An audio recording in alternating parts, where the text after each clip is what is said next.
This world will eventually end, and we will all eventually die. There will be 4 last things, and it would be a really good idea to learn about them before they happen. These things are death, judgment, heaven, and hell.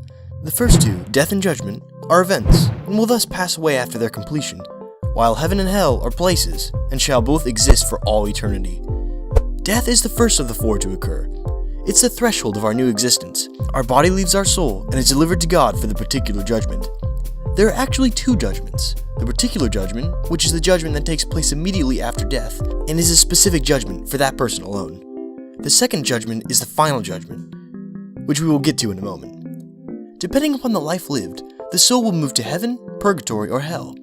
If the actions on this world are worthy of hell, the soul is there forever with no chance of escape. That's the end of the road.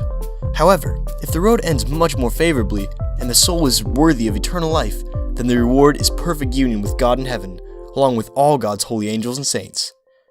If you were to end up in purgatory, however, don't panic. This is simply a place of cleansing for our souls of venial sins and the punishment from sins already forgiven in reconciliation. Just being in this place means that you will one day eventually achieve heaven.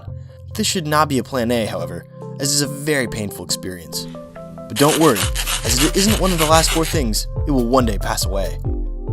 Finally, after everyone's death and their individual particular judgments, the final judgment takes place.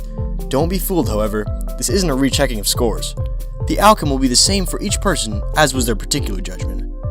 This judgment takes place after the end of the world and the resurrection of the body, so unlike the particular judgment, we bring our body and soul to our final home. This is the sorting of the goats and sheep, the good and the evil. The journey is over, and we will live forever in the future that we chose here on Earth.